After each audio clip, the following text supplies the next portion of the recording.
गोवर्धन धराधार गोकुल त्राणकारक विष्णुबाहु कृतोच्छ्राय गवाम कोटि प्रभो भव।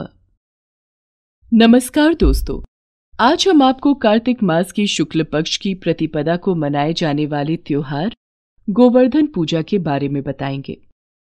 गोवर्धन पूजा का पावन पर्व दिवाली के दूसरे दिन मनाया जाता है। इस दिन भगवान श्री कृष्ण गोवर्धन पर्वत और गौ माता की पूजा का विशेष महत्व होता है। गोवर्धन पूजा के दिन गोवर्धन पर्वत का चित्र बनाकर गोवर्धन भगवान की पूजा की जाती है। इस दिन भगवान को अन्नकूट का भोग भी लगाया जाता है, जिस वजह से गोवर्धन पूजा को अन्नकूट पूजा भी कहा जाता है। अब हम आपको गोवर्धन पूजा की व्रत कथा के बारे में बताते हैं।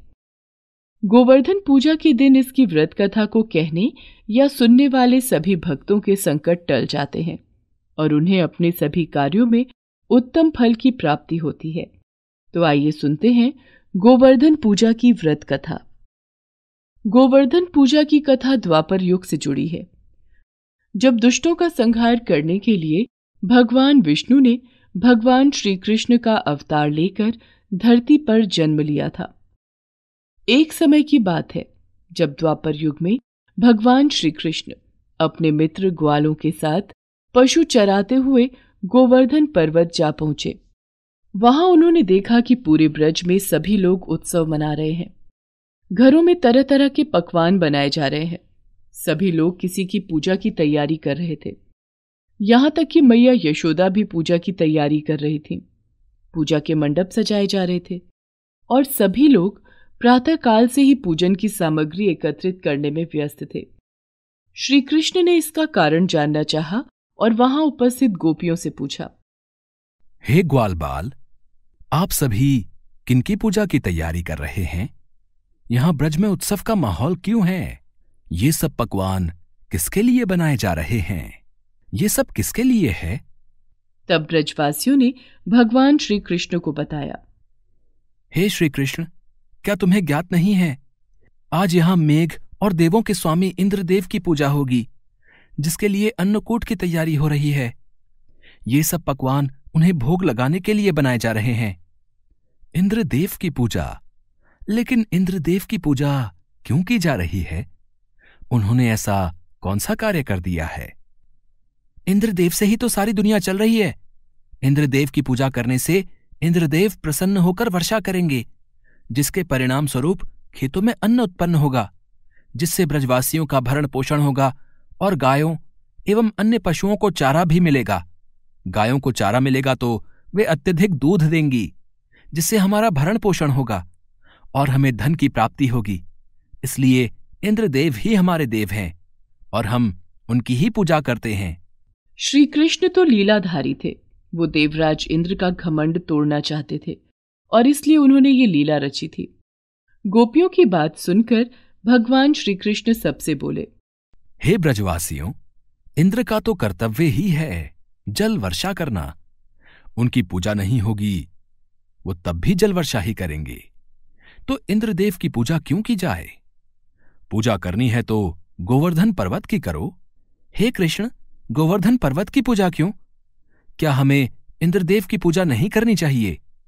हे गोकुलवासियों, इंद्र से अधिक शक्तिशाली तो गोवर्धन पर्वत हैं, जिनके कारण यहां जल वर्षा होती है और गायें भी यहीं चरती हैं, और हमें फल फूल सब्जियां आदि भी गोवर्धन पर्वत से प्राप्त होती हैं। गोवर्धन पर्वत की छत्र छाया में ही सभी ब्रजवासी सुखपूर्वक अपना जीवन व्यतीत कर रहे हैं। इसलिए सभी को इंद्र से भी बलशाली गोवर्धन पर्वत की पूजा करनी चाहिए। हे कृष्ण, आप सत्य कह रहे हैं, हम सभी गोवर्धन पर्वत की पूजा करेंगे। भगवान श्री कृष्ण की बात से सहमत होकर सभी गोवर्धन पर्वत की पूजा करने लगे। सभी गोवर्धन पर्वत को भोग लगाने लगे। भगवान की कृपा से ब्रजवासियों द्वारा अर्पित समस्त पूजन सामग्री को गिरिराज ने स्वीकार करते हुए खूब आशीर्वाद दिया। सभी ब्रजवासी अपनी पूजा सफल समझकर प्रसन्न हो रहे थे। तभी नारद जी इंद्र महोत्सव देखने के लिए ब्रज आ गए। नारायण नारायण, यहां किसकी पूजा हो रही है? नारद जी, यहाँ गोवर्धन पर्वत की पूजा की जा रही है। गोवर्धन पर्वत की पूजा? क्या इंद्रदेव की पूजा नहीं हो रही है? नारद मुनि के पूछने पर ब्रजवासियों ने बताया कि श्री कृष्ण की आज्ञा से इस वर्ष से इंद्र महोत्सव समाप्त कर दिया गया है और अब से गोवर्धन पर्वत की पूजा की जाएगी। ये सुनते ही नारद मुनि उल्टे पांव इंद्रलोक गए और इंद्रदेव से बोले, हे राजन, तुम महलों में सुख की नींद की खुमारी ले रहे हो। उधर ब्रजमंडल में तुम्हारी पूजा समाप्त कर दी गई है और तुम्हारी जगह अब गिरिराज गोवर्धन की पूजा हो रही है। जब ये बात इंद्रदेव को पता चली तो उन्होंने इसे अपना अपमान माना। देवराज इंद्र अत्यंत क्रोधित हो गए और मेघों को आदेश दिया, मेघ, मैं तुम्हें आज्ञा देता हूं कि तुम सभी गोकुल में जाकर मूसलाधार बारिश करो। जब तक कि पूरी ब्रजनगरी डूब न जाए, बारिश होती रहनी चाहिए। ब्रजवासियों ने मेरा अपमान किया है, मेरी जगह पर एक पर्वत की पूजा कर रहे हैं। उन्हें उनके इस कुकृत्य का दंड मिलना ही चाहिए। जैसी आज्ञा स्वामी, आप जैसा कहेंगे हम वैसा ही करेंगे। ब्रजनगरी में भारी जल वर्षा करेंगे। देवराज इंद्र की आज्ञा पाकर मेघ ब्रजनगरी की तरफ चल दिए और ब्रजनगरी के ऊपर जाकर मूसलाधार बारिश करने लगे। कई दिनों तक लगातार मूसलाधार बारिश होती रही और प्रलय के समान स्थिति पैदा हो गई, जिससे हर ओर त्राही त्राही होने लगी। सभी ब्रजवासी अपने परिवार और पशुओं को बचाने के लिए इधर उधर भागने लगे। चारों तरफ बचाओ बचाओ की चीख पुकार मच गई। ये सब कान्हा की बात मानने के कारण हुआ है। अब हमें इंद्रदेव का कोप सहना ही पड़ेगा। चलो सब कृष्णा के पास चलते हैं। हाँ, कृष्णा के पास चलो, वही हमें इंद्रदेव के प्रकोप से बचाएगा। भयभीत होकर सभी गोपियां और ग्वाले भगवान श्री कृष्ण के पास गए और उन्हें इस बारे में जानकारी दी। इंद्रदेव नाराज हो गए हैं और वे हमारी नगरी को डुबोना चाहते हैं। सभी लोग गोवर्धन पर्वत की शरण में चलें। गोवर्धन पर्वत ही तुम्हारी रक्षा करेंगे। चलो चलो, सभी गोवर्धन पर्वत के पास चलो, श्री कृष्ण ने ऐसा कहा है। हाँ, चलो, सभी चलो, अपने अपने पशुओं को भी साथ ले चलो। भगवान श्री कृष्ण के कहने पर सभी गोपियां और ग्वाले अपने अपने पशुओं समेत गोवर्धन पर्वत की शरण में आ गए, जिसके बाद भगवान श्री कृष्ण ने गोवर्धन पर्वत को अपनी कनिष्ठा उंगली पर उठाकर छाते सा तान दिया। सभी ब्रजवासियों ने अपने अपने पशुओं के साथ गोवर्धन पर्वत के नीचे शरण ली। इंद्रदेव के मेघ लगातार 7 दिन तक बरसते रहे। तब भगवान श्री कृष्ण ने अपने सुदर्शन चक्र को आदेश दिया, हे सुदर्शन चक्र, तुम गिरिराज गोवर्धन के ऊपर जाकर अपनी गति से जल वर्षा को नियंत्रित करो। श्री कृष्ण की आज्ञा पाकर सुदर्शन चक्र गोवर्धन पर्वत के ऊपर जाकर वर्षा की गति को नियंत्रित करने लगे।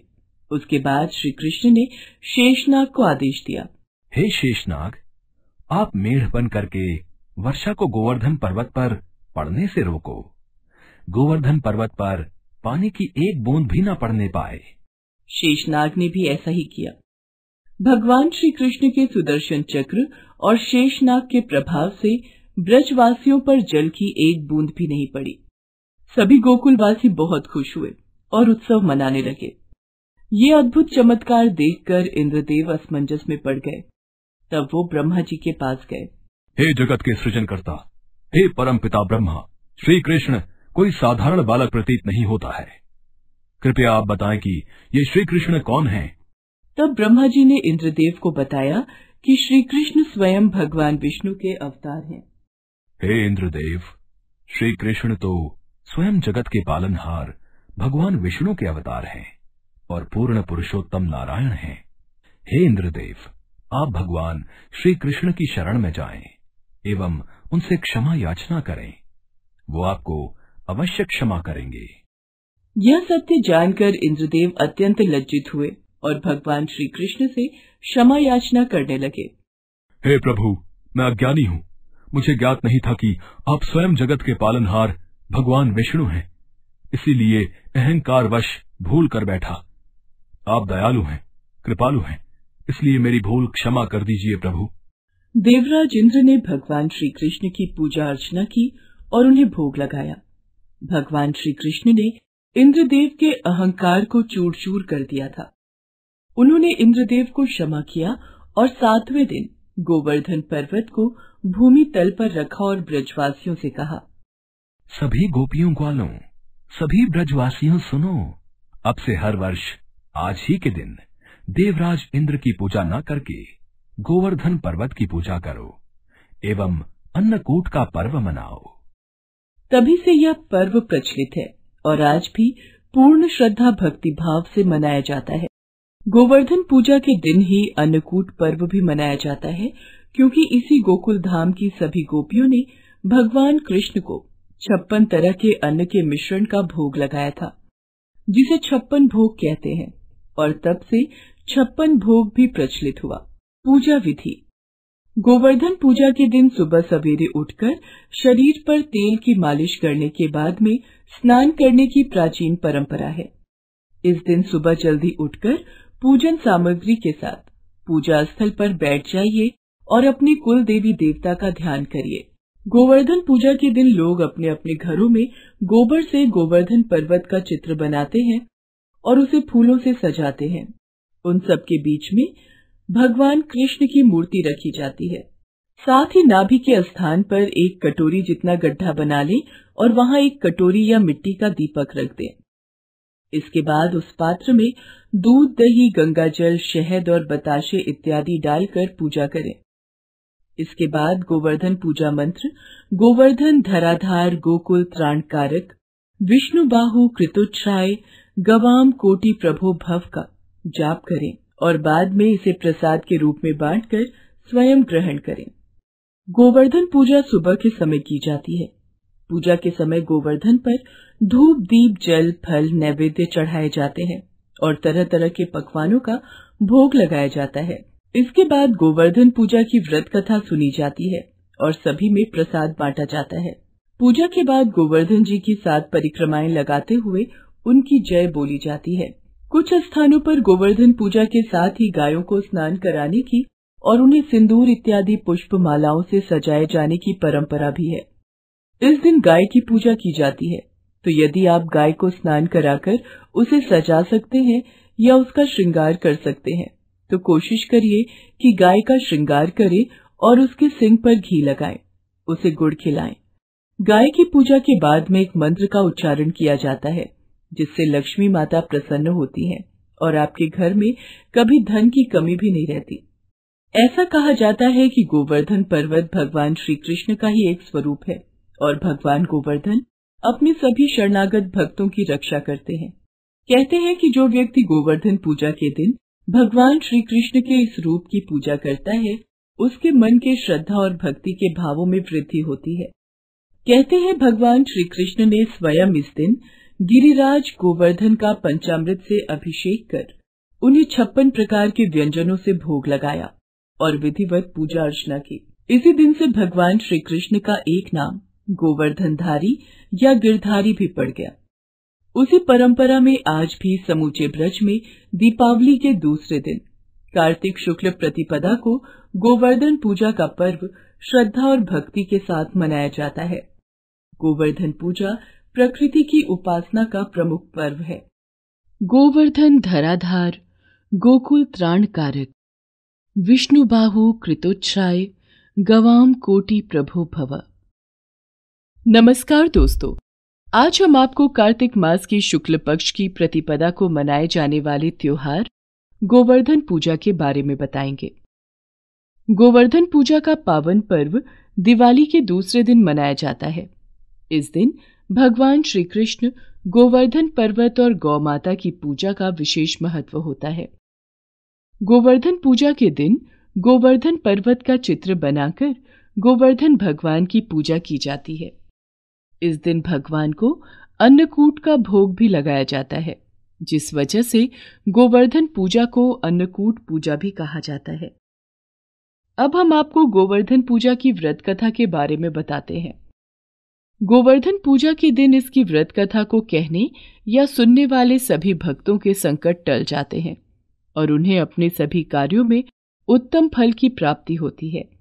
तो आइए सुनते हैं गोवर्धन पूजा की व्रत कथा।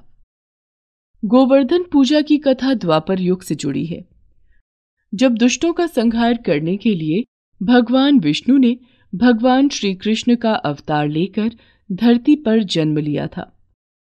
एक समय की बात है जब द्वापर युग में भगवान श्री कृष्ण अपने मित्र ग्वालों के साथ पशु चराते हुए गोवर्धन पर्वत जा पहुंचे।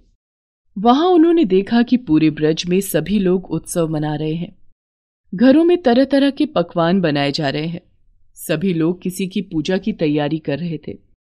यहां तक कि मैया यशोदा भी पूजा की तैयारी कर रही थी। पूजा के मंडप सजाए जा रहे थे और सभी लोग प्रातःकाल से ही पूजन की सामग्री एकत्रित करने में व्यस्त थे। श्री कृष्ण ने इसका कारण जानना चाहा और वहां उपस्थित गोपियों से पूछा, हे ग्वाल बाल, आप सभी किनकी पूजा की तैयारी कर रहे हैं? यहां ब्रज में उत्सव का माहौल क्यों है? ये सब पकवान किसके लिए बनाए जा रहे हैं? ये सब किसके लिए है? तब ब्रजवासियों ने भगवान श्री कृष्ण को बताया, हे श्री कृष्ण, क्या तुम्हें ज्ञात नहीं है, आज यहां मेघ और देवों के स्वामी इंद्रदेव की पूजा होगी, जिसके लिए अन्नकूट की तैयारी हो रही है। ये सब पकवान उन्हें भोग लगाने के लिए बनाए जा रहे हैं। इंद्रदेव की पूजा? लेकिन इंद्रदेव की पूजा क्यों की जा रही है? उन्होंने ऐसा कौन सा कार्य कर दिया है? इंद्रदेव से ही तो सारी दुनिया चल रही है। इंद्रदेव की पूजा करने से इंद्रदेव प्रसन्न होकर वर्षा करेंगे, जिसके परिणाम स्वरूप खेतों में अन्न उत्पन्न होगा, जिससे ब्रजवासियों का भरण पोषण होगा और गायों एवं अन्य पशुओं को चारा भी मिलेगा। गायों को चारा मिलेगा तो वे अत्यधिक दूध देंगी, जिससे हमारा भरण पोषण होगा और हमें धन की प्राप्ति होगी। इसलिए इंद्रदेव ही हमारे देव हैं और हम उनकी ही पूजा करते हैं। श्री कृष्ण तो लीलाधारी थे। वो देवराज इंद्र का घमंड तोड़ना चाहते थे और इसलिए उन्होंने ये लीला रची थी। गोपियों की बात सुनकर भगवान श्री कृष्ण सबसे बोले, हे ब्रजवासियों, इंद्र का तो कर्तव्य ही है जल वर्षा करना। उनकी पूजा नहीं होगी, वो तब भी जल वर्षा ही करेंगे। तो इंद्रदेव की पूजा क्यों की जाए? पूजा करनी है तो गोवर्धन पर्वत की करो। हे कृष्ण, गोवर्धन पर्वत की पूजा क्यों? क्या हमें इंद्रदेव की पूजा नहीं करनी चाहिए? हे गोकुलवासियों, इंद्र से अधिक शक्तिशाली तो गोवर्धन पर्वत हैं, जिनके कारण यहां जल वर्षा होती है और गायें भी यहीं चरती हैं, और हमें फल फूल सब्जियां आदि भी गोवर्धन पर्वत से प्राप्त होती हैं। गोवर्धन पर्वत की छत्र छाया में ही सभी ब्रजवासी सुखपूर्वक अपना जीवन व्यतीत कर रहे हैं। इसलिए सभी को इंद्र से भी बलशाली गोवर्धन पर्वत की पूजा करनी चाहिए। हे कृष्ण, आप सत्य कह रहे हैं, हम सभी गोवर्धन पर्वत की पूजा करेंगे। भगवान श्री कृष्ण की बात से सहमत होकर सभी गोवर्धन पर्वत की पूजा करने लगे। सभी गोवर्धन पर्वत को भोग लगाने लगे। भगवान की कृपा से ब्रजवासियों द्वारा अर्पित समस्त पूजन सामग्री को गिरिराज ने स्वीकार करते हुए खूब आशीर्वाद दिया। सभी ब्रजवासी अपनी पूजा सफल समझकर प्रसन्न हो रहे थे। तभी नारद जी इंद्र महोत्सव देखने के लिए ब्रज आ गए। नारायण नारायण, यहां किसकी पूजा हो रही है? नारद जी, यहां गोवर्धन पर्वत की पूजा की जा रही है। गोवर्धन पर्वत की पूजा? क्या इंद्रदेव की पूजा नहीं हो रही है? नारद मुनि के पूछने पर ब्रजवासियों ने बताया कि श्री कृष्ण की आज्ञा से इस वर्ष से इंद्र महोत्सव समाप्त कर दिया गया है और अब से गोवर्धन पर्वत की पूजा की जाएगी। ये सुनते ही नारद मुनि उल्टे पांव इंद्रलोक गए और इंद्रदेव से बोले, हे राजन, तुम महलों में सुख की नींद की खुमारी ले रहे हो। उधर ब्रजमंडल में तुम्हारी पूजा समाप्त कर दी गई है और तुम्हारी जगह अब गिरिराज गोवर्धन की पूजा हो रही है। जब ये बात इंद्रदेव को पता चली तो उन्होंने इसे अपना अपमान माना। देवराज इंद्र अत्यंत क्रोधित हो गए और मेघों को आदेश दिया, मेघ, मैं तुम्हें आज्ञा देता हूं कि तुम सभी गोकुल में जाकर मूसलाधार बारिश करो। जब तक कि पूरी ब्रजनगरी डूब न जाए, बारिश होती रहनी चाहिए। ब्रजवासियों ने मेरा अपमान किया है, मेरी जगह पर एक पर्वत की पूजा कर रहे हैं। उन्हें उनके इस कुकृत्य का दंड मिलना ही चाहिए। जैसी आज्ञा स्वामी, आप जैसा कहेंगे हम वैसा ही करेंगे। ब्रजनगरी में भारी जल वर्षा करेंगे। देवराज इंद्र की आज्ञा पाकर मेघ ब्रजनगरी की तरफ चल दिए और ब्रजनगरी के ऊपर जाकर मूसलाधार बारिश करने लगे।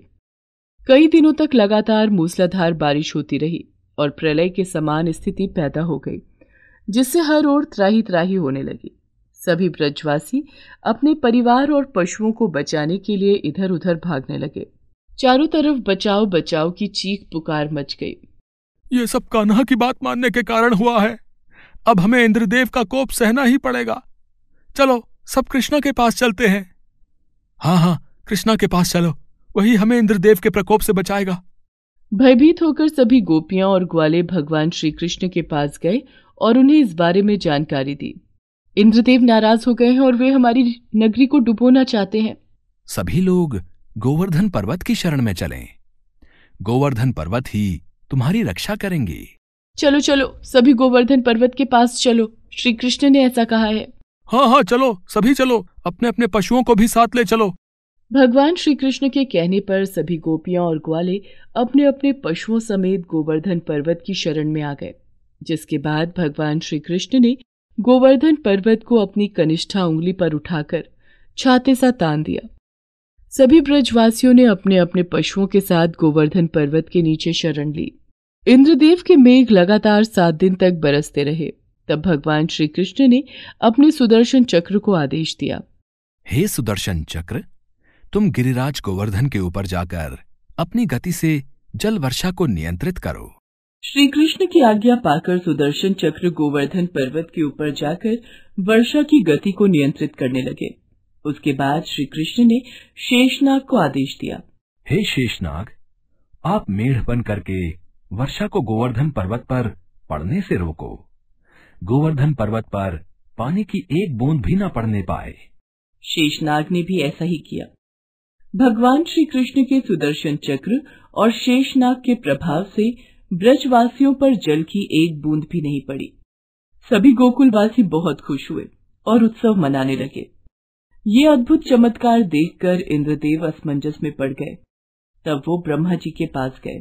हे जगत के सृजनकर्ता, हे परम पिता ब्रह्मा, श्री कृष्ण कोई साधारण बालक प्रतीत नहीं होता है। कृपया आप बताएं कि ये श्री कृष्ण कौन हैं? तब ब्रह्मा जी ने इंद्रदेव को बताया कि श्री कृष्ण स्वयं भगवान विष्णु के अवतार हैं। हे इंद्रदेव, श्री कृष्ण तो स्वयं जगत के पालनहार भगवान विष्णु के अवतार हैं और पूर्ण पुरुषोत्तम नारायण हैं। हे इंद्रदेव, आप भगवान श्री कृष्ण की शरण में जाएं एवं उनसे क्षमा याचना करें। वो आपको अवश्य क्षमा करेंगे। यह सत्य जानकर इंद्रदेव अत्यंत लज्जित हुए और भगवान श्री कृष्ण से क्षमा याचना करने लगे। हे प्रभु, मैं अज्ञानी हूँ।